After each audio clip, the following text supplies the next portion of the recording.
दोस्तों इस वीडियो में हम बात करेंगे किसी अभिक्रिया का वेग क्या होता है और उसकी वेग का व्यंजक कैसे लिखा जाता है। ठीक है, अभिक्रिया का वेग बोले स्मॉल आर। ठीक, पिछले वीडियो में हमने देखा अभिक्रिया का वेग किसे कहते हैं, तो उसमें हमने पढ़ा कि जब किसी पदार्थ की सांद्रता में, विकारक की सांद्रता में या उत्पाद की सांद्रता में परिवर्तन की समय दर को क्या कहते हैं, अभिक्रिया का वेग कहते हैं।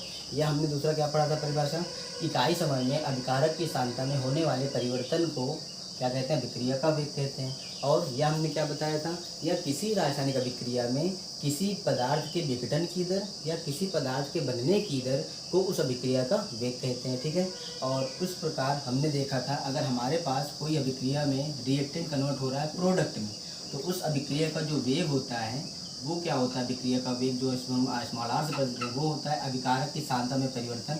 वो होता है अभिकारक की सांद्रता में परिवर्तन, अभिकारक की सांद्रता में परिवर्तन बटे अभिकारक की सांद्रता में परिवर्तन बटे परिवर्तन में लगा समय, बटे परिवर्तन में लगा समय। ठीक है, लगा समय। तो इस टाइप से हमने लिखा था अभिक्रिया का वेग आर बराबर अभिकारक की सांद्रता में परिवर्तन मान लेते हैं डेल्टा आर आया, चेंज को हम डेल्टा आर से डिनोट करेंगे।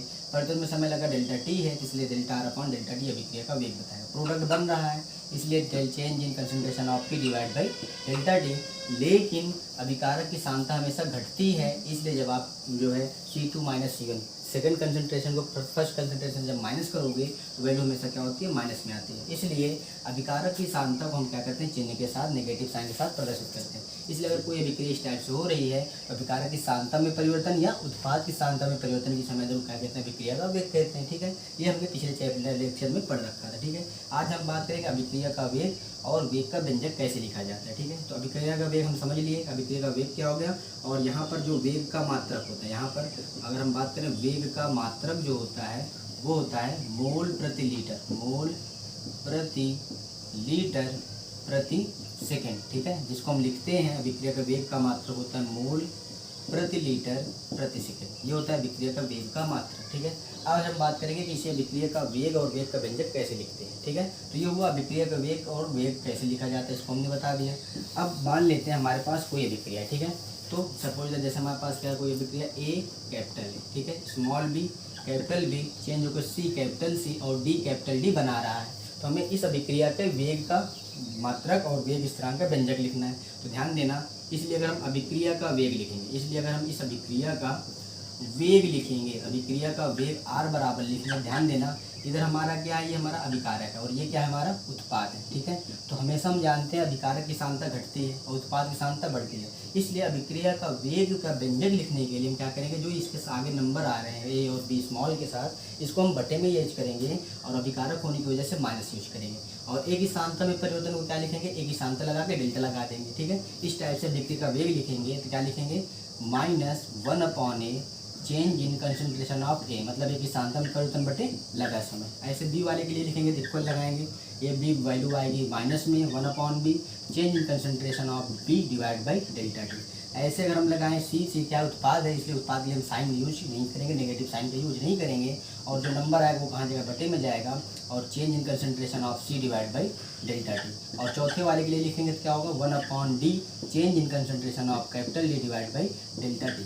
इस टाइप से किसी अभिक्रिया के वेग और ये जो आप लिखने का तरीका है वेग का व्यंजक है। ठीक है, जैसे क्वेश्चन और ले लें, सपोज जैसे हमारे पास क्या है, मान लेते हैं 2a + 3b चेंज हो गया, हमारा बना रहा है 3c + 4d बना रहा है। तो इस अभिक्रिया का अगर हम लिखें वेग का व्यंजक लिखें, अभिक्रिया का वेग का अगर हम पूछें व्यंजक लिखिए तो कैसे लिखेंगे, तो अभिक्रिया का वेग आर जो होगा वो आ जाएगा। ध्यान देना, ए और बी क्या है, अभिकारक है, सी और डी क्या उत्पाद है, इसलिए जब भी अभिकारक की सांद्रता लिखेंगे तो माइनस साइन का यूज करेंगे। क्यों, क्योंकि अभिकारक सांद्रता हमेशा घटती है। और उत्पाद की सांद्रता के लिए प्लस का चिन्ह यूज करें क्योंकि अभिकारक सांद्रता बढ़ती है। और जो भी पदार्थ होगा उसका मतलब नाम लिखकर बॉक्स के अंदर पैक करके उसका सांद्रता में परिवर्तन और जो नंबर होगा वो बटे में कर देंगे। इसलिए अगर इस अभिक्रिया के लिए वेग का व्यंजक लिखेंगे तो आ जाएगा -1/2 चेंज इन ए की सांद्रता में परिवर्तन बटे डेल्टा टी। ऐसे बी के लिए लिखेंगे, दो नंबर आ रहे हैं इसलिए नंबर के साथ -1/3 कर देंगे, change in concentration of B divide by delta T. ऐसे अगर सी वाले के लिए लिखेंगे तो क्या हो जाएगा, सी वाले के लिए भी 1/3 होगा लेकिन प्लस के साथ क्योंकि अभी उत्पाद आ गया है, और change in concentration of C divide by delta T. और डी के लिए लिखेंगे तो 1/4 change in concentration of D divide by delta T. इस टाइप से किसी भी अभिक्रिया का वेग और वेग का व्यंजक लिख सकते हैं। जहाँ पर एक चीज़ ध्यान देना, अगर हम बात करें, जहाँ पर अगर हम पूछे delta A divide by delta T ये हमें क्या बता रहे हैं, इसका अर्थ क्या है? इसका अर्थ ये होगा कि ये क्या है, अभिकारक है, और अभिकारक क्षमता हमेशा क्या होती है, घटती है, मतलब विघटित होता है।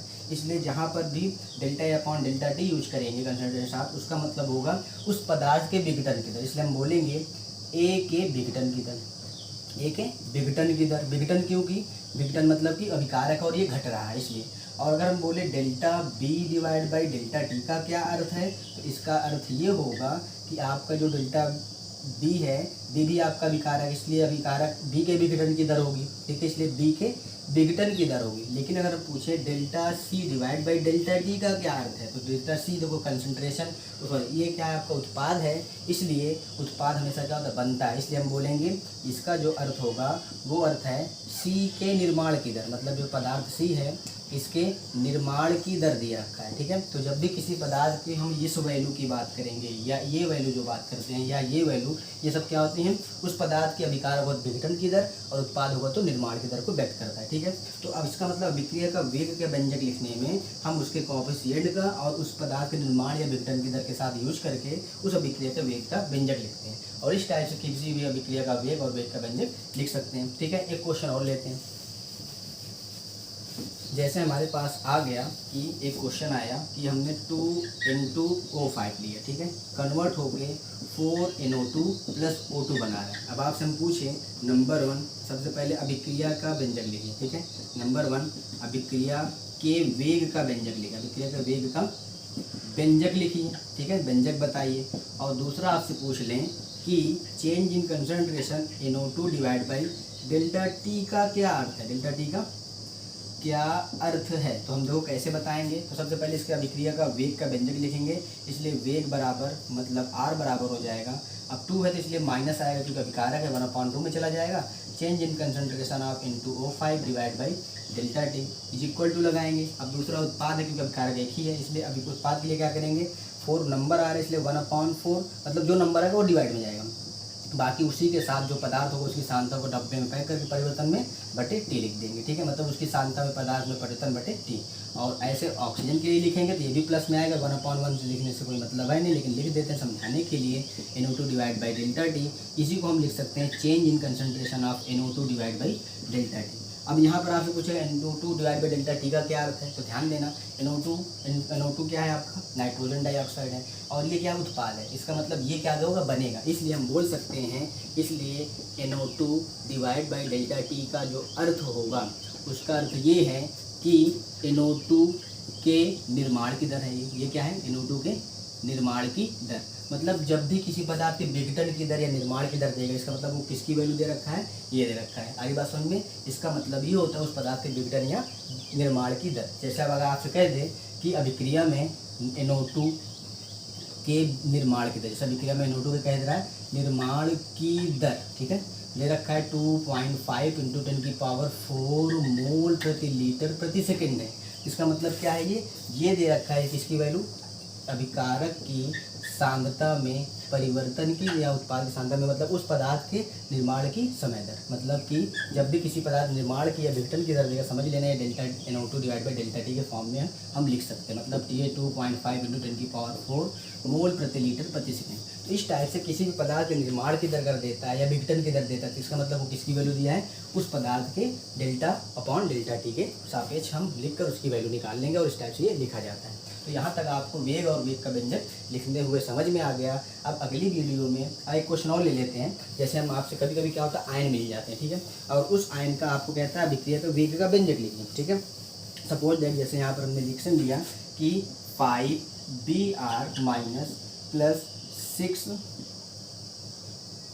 6Br O3 नेगेटिव, और उसके साथ साथ यहाँ पर change plus 6H plus change होके बना रहा है आपका, ये बना रहा है 3Br2 प्लस 3H2O। अब आपसे पूछ रहा है कि इस अभिक्रिया के लिए अभिक्रिया का वेग का व्यंजक लिखिए, अभिक्रिया का वेग का व्यंजक बताइए। तो क्या करेंगे हम, इसलिए अभिक्रिया का वेग मतलब वेग R बराबर अगर निकालना हो क्या लिखेंगे हम, 5 है इसलिए -1/5 अभिकारक होने की वजह से minus change in concentration of Br negative charge divide by delta T, मतलब जो भी यहाँ पे लिखा होगा उसको हम क्या करेंगे, बॉक्स में पैक कर देंगे, उसका मतलब उसके सांद्रता में परिवर्तन बटे टी लगा देंगे। इक्वल लगाएंगे, ये भी अभिकार है, इसलिए delta change in BrO3 negative charge, और इसको क्या करेंगे डिवाइड बाई डेल्टा टी। और इसके लिए H प्लस के लिए लिखेंगे तो क्या होगा 1/6 माइनस साइन में, क्योंकि अभिकारक है, और change in concentration of H plus divide by delta T is equal to, इसके लिए लिखेंगे तो ये 1/3 प्लस में आएगा क्योंकि उत्पाद है, और change in concentration of Br2 divide by delta T, और इसके लिए लिखेंगे तो ये आ जाएगा 1/3 change in concentration of H2O divide by delta T. इस टाइप से इस अभिक्रिया के वेग का व्यंजक लिख लिया। अगर आपसे पूछे इसका क्या अर्थ है या इसका क्या अर्थ है, क्या बताएंगे, Br आयन के विघटन की दर होगा क्योंकि उस अधिकारक है। ऐसे बोले Br2 का क्या अर्थ है, इसका क्या अर्थ है पूरे का, ये क्या होगा इसके निर्माण की दर होगा। मतलब अगर कहीं पे कह रहा है कि Br2 के निर्माण की दर इतनी है, समझ लेना कि आपको change in concentration of Br2 divide by delta T की वैल्यू दे रखा है, ठीक है। या विघटन के निर्माण की दर जब भी बोले समझ लें ये उस पूरे की वैल्यू दे रखा है, ठीक है। इस टाइप से किसी पदार्थ के विक्रिया का वेग और वेग का व्यंजक हम लिख सकते हैं, और अगली वीडियो में हम इसके न्यूमेरिकल की बात करेंगे, ठीक है।